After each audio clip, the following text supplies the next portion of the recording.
The devastation out here in Owendale is quite apparent. I want you to take a look behind me so you can really get a good look at the damage. I want you to take a look there in the distance. You can still see some of the smoke that is rising there from the ground. Do you think work is still going to be able to get done here in Lansing with that scandal sort of looming on the surface? They're not resigning.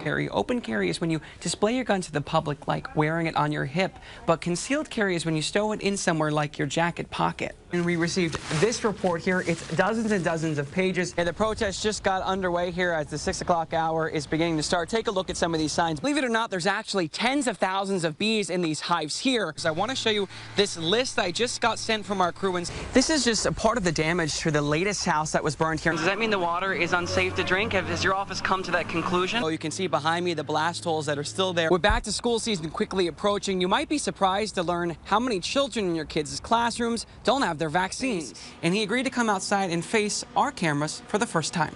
It's really important today to show up and do the work. The House is back in session and Todd Corser is back at work in Lansing. It's the first time the Lapeer Republican has spoken out since he became ensnared in a scandal of his own doing. He admits he was having an affair with fellow state representative Cindy Gamrat, which he concealed with a fake gay sex scandal. Corser says he created the false controversy because he was being blackmailed. What do you tell the people, though, who say they don't trust you to do this job anymore? Well, you can look at my record. Obviously, there's some question in regards to that. Obviously, there's some misinformation in regards to all that. There's an investigation. There wasn't a use of taxpayer dollars. You know, I'm looking forward that investigation is proceeding. The scandal has also taken a toll on the Corser family. The state representative pledges to stay with them. He says he's working to make things right. Are you sorry that this all came out and became what it became? Well, my goodness, how could you not be? Obviously, for the last 10 days, there's a lot of difficulty, but we've been working through this in the background as a family for several months. And Corser says he's trying to move past the scandal now and work for the people of his district. I was elected. I took an oath. I said I would vote against more taxes and more spending. I would stand for, protecting our constitutional liberties and freedoms, and so I'm here to do that. And you may be wondering, was Representative Cindy Gamrat at work today, too? She was. We actually encountered her in a Capitol elevator. We asked her if she wanted to speak to us on camera about her activities in the House today, but she declined comment and took her elevator down. And outrage is growing over this controversial decision. Timing is very, very suspicious. I don't think it's because he's too busy. I don't think it's because he's overwhelmed.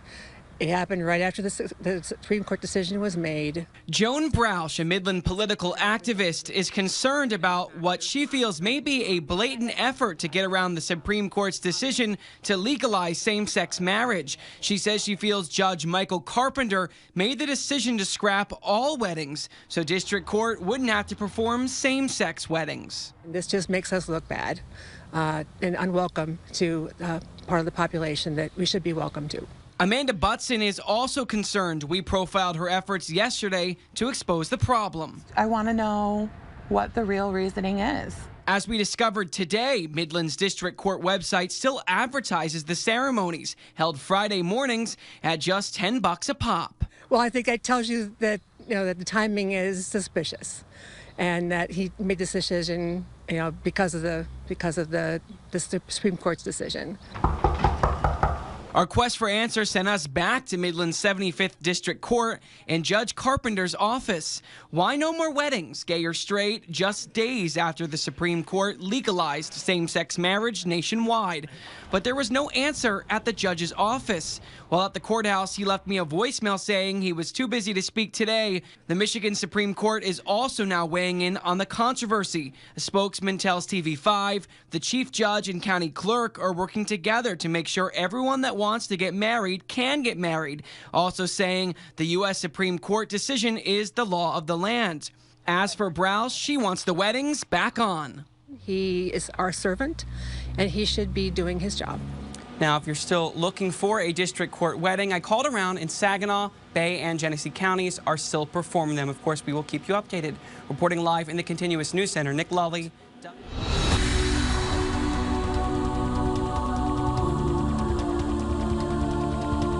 I was just totally amazed at what is this? Looking up in the sky over mid-Michigan on a clear night, you can see all kinds of stars. But what if you saw something that defied explanation?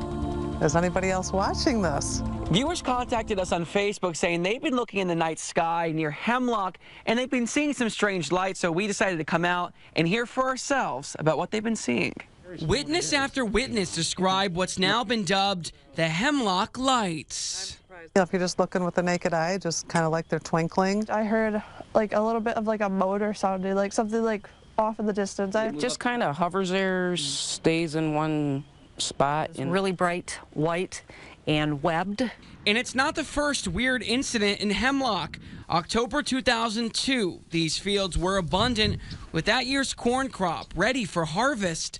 But something was amiss. In this video from TV5 Archives, our cameras captured crop circles in the fields at the Turner farm near Hemlock. I went and called the police because it's too weird to, you don't see things like this in the field.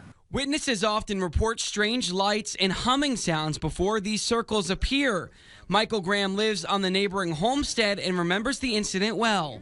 A lot of people went down there and saw it because it's a big thing. I mean, Hemlock's not that big. As it turns out, Graham has seen the Hemlock lights too, as recently as this past May. Every time you take a trip somewhere, different spots all over the place.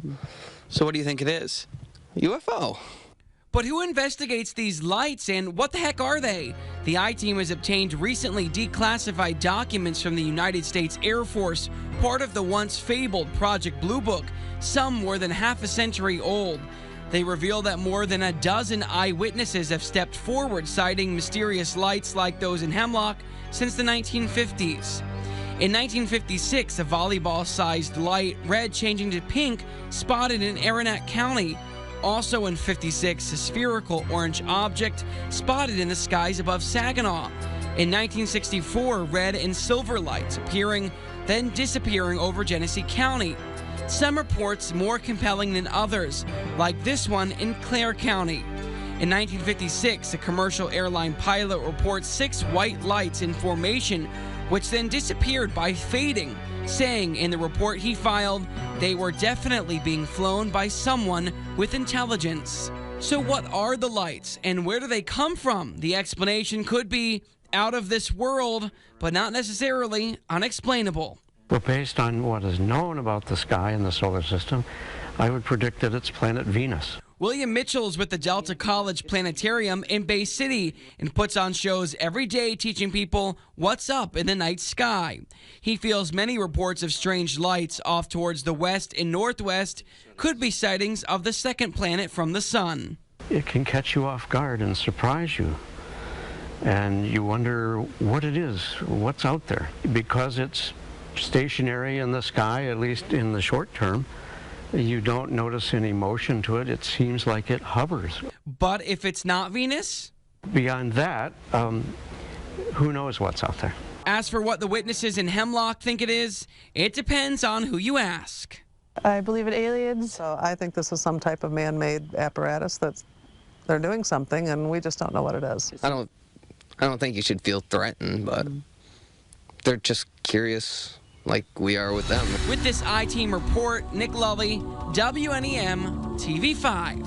We're capable of stopping a killer in his tracks. Where you stand is a raging debate across the country and right here in Michigan.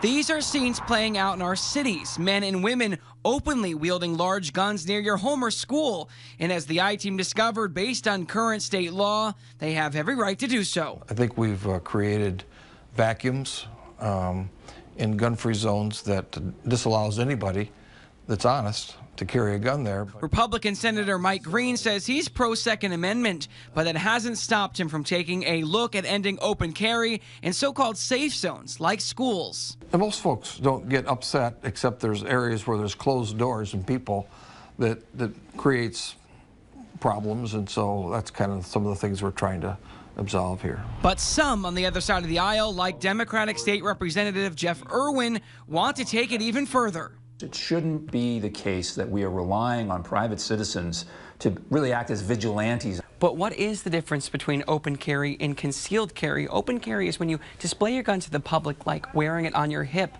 but concealed carry is when you stow it in somewhere like your jacket pocket. Irwin says those open carry rallies aren't helpful and even cause controversy in his district. We've had people open carrying, walking up to the school with rifles over their shoulders and guns on their hips. And what happens is they shut the school down. But as we uncovered in places like the state capitol in Lansing, even inside Green and Irwin's office buildings, you also have the right to carry anything from a small handgun to a high-powered rifle. Even our state lawmakers, past and present, admit to carrying inside the Capitol.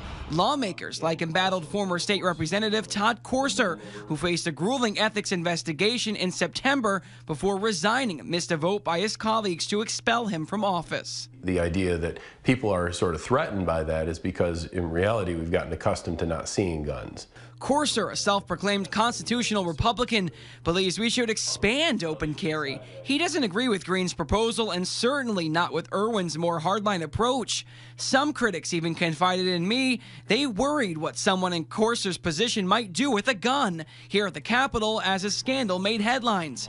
But Corser says not so fast. You're allowed to have your constitutional rights right up to the point where you violate mine. You know, so we have to be respectful of each other's position when it comes to the Constitution. So where do we go from here? Green's bill recently passed committee and is currently awaiting a full legislature vote. That bill would allow for concealed carry in the so-called safe zones, churches, bars, and schools that currently ban the practice.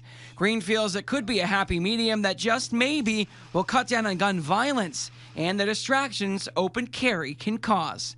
With this I-Team report, Nick Lulli, WNEM TV 5.